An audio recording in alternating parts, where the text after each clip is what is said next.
मैं डॉक्टर मोहन शर्मा। आज हम बात करेंगे मसाज के ऊपर। मसाज यानी अभ्यंग। अभ्यंग का मतलब है एक आयुर्वेदिक मालिश, यानी इससे शरीर में गुनगुने तेल की मालिश की जाती है या शरीर के अंगों की मालिश की जाती है। इससे यानी इस आयुर्वेदिक मालिश से हमारे शरीर के विभिन्न दोष जो असंतुलित अवस्था में रहते हैं वह संतुलित अवस्था में आते हैं। दूसरा ये है कि अभ्यंग हमारे दैनिक दिनचर्या का एक हिस्सा होना चाहिए, यानी हमको प्रतिदिन अपने शरीर की मालिश करनी चाहिए। ख़ास तौर से सर्दियों के दिनों में नियमित अभ्यंग करना चाहिए, यानी नियमित शरीर में तेल की मालिश करनी चाहिए। तेल की मालिश शरीर, मन और आत्मा इनको जीवंत रखता है, यानी इससे हमारा शरीर बहुत स्वस्थ रहता है। इंडियन सिस्टम ऑफ मेडिसिन के यानी फादर ऑफ सर्जरी जिनको बोला है वो आचार्य सुश्रुत हैं। उन्होंने कहा है कि जिस प्रकार पेड़ की जड़ में यानी पानी दिया जाता है और उससे वह पेड़ हृष्ट पुष्ट रहता है, यानी वह पेड़ बढ़ता है, फलता फूलता है, उसका रूखापन ख़त्म होता है, उसी प्रकार शरीर में तेल लगाने से शरीर को विशेष रूप से पुष्टि मिलती है, यानी ताकत मिलती है। शरीर बलवान होता है, धातुएं पुष्ट होती हैं। आयुर्वेद के अनुसार वायु का मुख्य स्थान त्वचा है। त्वचा शरीर के बड़े एरिया को कवर करता है। वायु का नाश करने वाली सबसे अच्छी दवा तेल है। शरीर में दर्द, जोड़ों में दर्द जो विशेष तौर से वायु के कारण होता है, वह दर्द और बढ़ी हुई शरीर की वायु जिसके कारण शरीर में पेन होता है, दर्द होता है, उस तेल मालिश से हमें छुटकारा मिलता है। महर्षि चरक यानी इंडियन सिस्टम ऑफ मेडिसिन के फादर ऑफ मेडिसिन जिन्हें कहा है, यानी वे हैं महर्षि चरक। उनके अनुसार तेल मर्दन यानी अभ्यंग करने से त्वचा यानी स्किन दृढ़ यानी मजबूत और सुंदर हो जाती है। नित्य तेल लगाने से शरीर यानी वे पुरुष जिनमें वृद्धावस्था यानी ओल्ड एज के लक्षण होने पर भी ओल्ड एज के लक्षण कम दिखाई देते हैं। यानी यहाँ कहने का मतलब यह है कि तेल का अभ्यंग शरीर में बहुत महत्वपूर्ण है।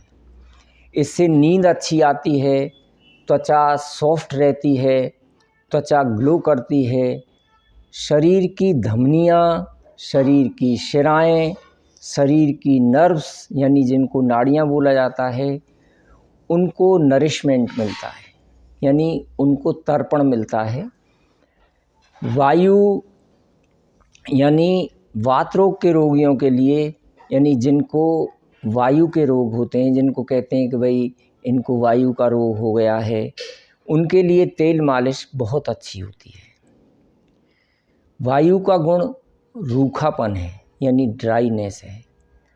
यानी इसको हम इस प्रकार समझ सकते हैं कि जैसे हवा में गीले कपड़े होते हैं और हवा में अगर उन गीले कपड़ों को हम लटका दें या उन्हें सुखाने के लिए रख दें तो वो सूख जाते हैं, यानी वो ड्राई हो जाते हैं। उसी प्रकार हमारे शरीर में जो वायु होती है वह हमारे शरीर में रूखापन पैदा करती है, अथवा हम ये कह सकते हैं कि वह हमारी जो स्किन होती है वो ड्राई हो जाती है। वो जो ड्राई होती है वह स्किन वायु के कारण होती है। जिस प्रकार जो हवा में हमने जो कपड़े लटकाए हैं वो कपड़े ड्राई होते हैं, उसी प्रकार हमारे शरीर के अंदर जो वायु होती है वो हमारे शरीर की त्वचा को ड्राई करती है। अब ड्राईनेस का अपोजिट यानी सूखेपन का अपोजिट है चिकनापन, जो तेल या घी का गुण है। इस तेल या घी के गुण के कारण त्वचा में चिकनापन आता है, यानी त्वचा के अंदर स्निग्धता आती है। तो ये है कि यदि हमें अपनी स्किन की ड्राइनेस को ख़त्म करना है, हमारी स्किन की रूखेपन को ख़त्म करना है, तो हमको नित्य प्रति तेल की मालिश करनी चाहिए। एक साइंस की रिसर्च के अनुसार 1 घंटे तक मालिश करने पर हमारे जो फील गुड हार्मोन होते हैं, यानी जिनको सेरोटोनिन हार्मोन कहा जाता है, वह यानी 1 घंटे अगर कोई मालिश करता है तो 30% वो अधिक सीक्रेट होते हैं। यानी हमें बहुत मालिश करने से हमारे शरीर को बहुत अच्छा महसूस होता है, यानी फील गुड हार्मोन सीक्रेट होने का मतलब ये है। अब बात आती है कि मालिश कितनी देर तक करें। हम अपने शरीर की मालिश वैसे तो 25 या 30 मिनट तक हमें कर लेनी चाहिए। यदि समय नहीं मिलता है तो 5 से 10 मिनट तक यदि हम प्रतिदिन शरीर की मालिश करें तो वह भी पर्याप्त है।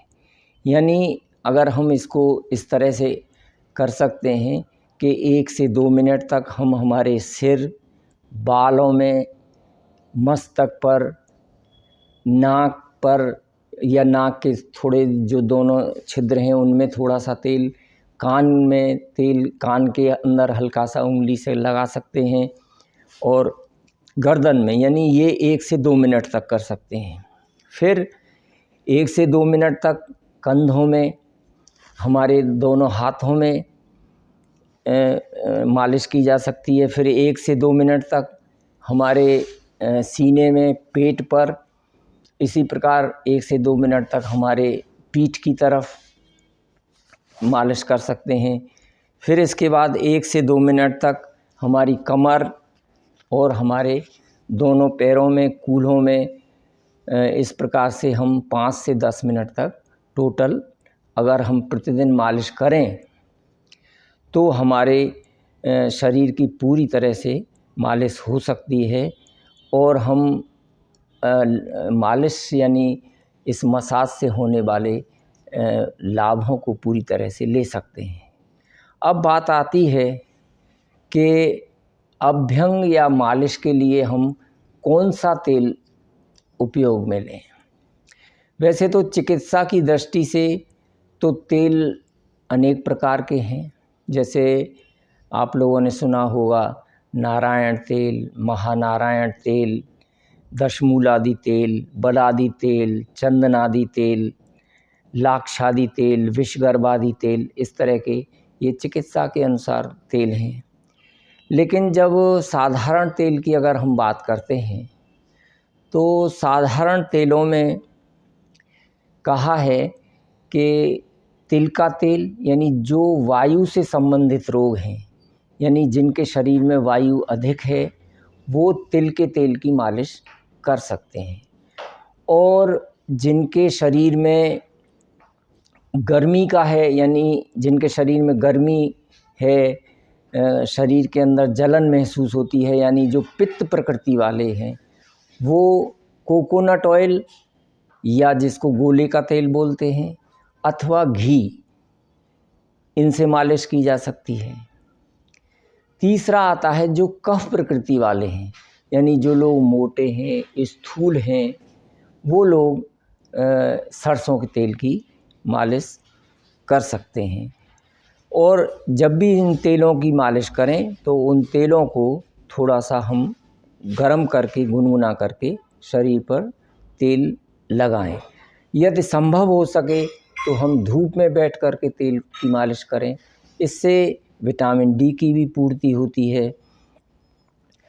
अब वो तेल मालिश करने के बाद कुछ समय के बाद में हमें स्नान कर लेना चाहिए, और स्नान हम हो सके तो गुनगुने पानी से स्नान करें। एक चीज़ यहाँ पर मैं और ये बताना चाहूँगा कि यदि हम पूरे शरीर की मालिश नहीं कर पाते हैं तो हमें कम से कम यानी इंडियन सिस्टम ऑफ मेडिसिन के अंदर ये बताया है कि हम हमारे शरीर के 3 भागों में अवश्य तेल लगाएं। यानी सबसे पहले कहा है कि सिर में तेल, दूसरा सिर में तेल लगाने के बाद हम अपने तीसरा ये पैरों में भी तेल लगाने का विधान है, और उदर पर लगाने का विधान है।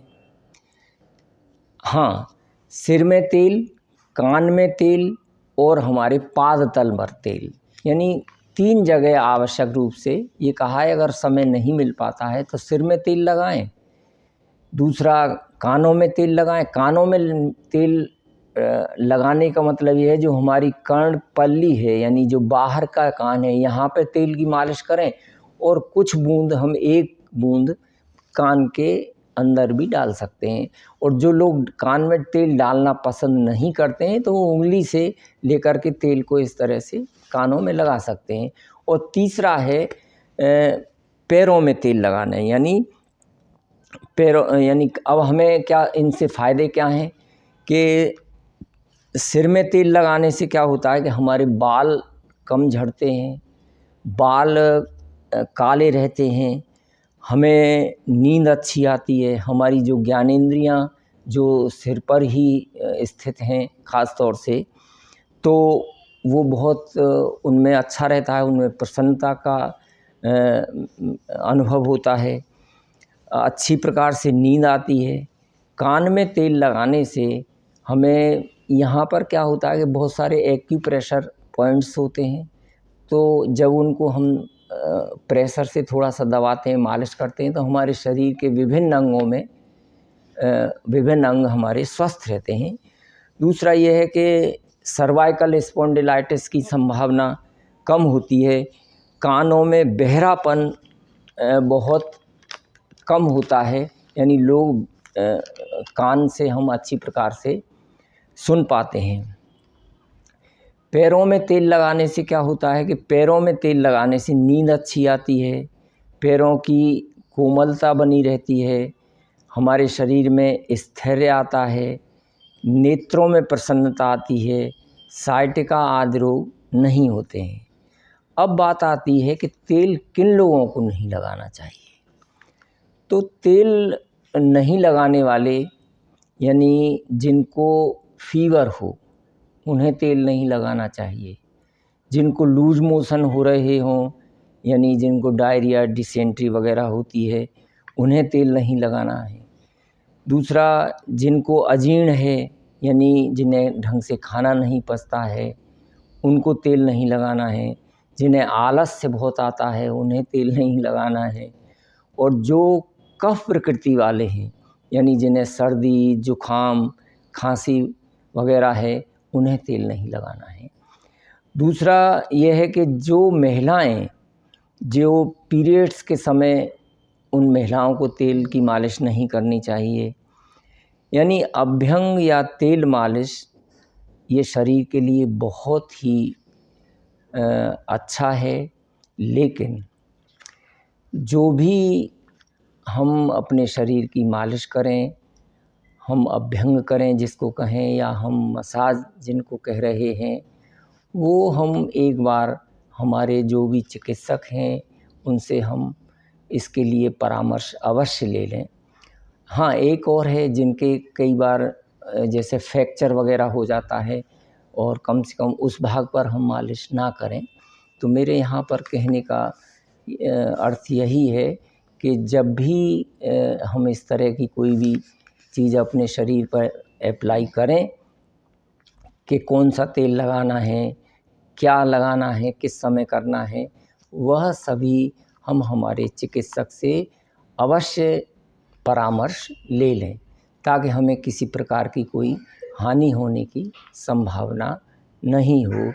इसी के साथ थैंक यू, धन्यवाद, जय हिंद, जय भारत।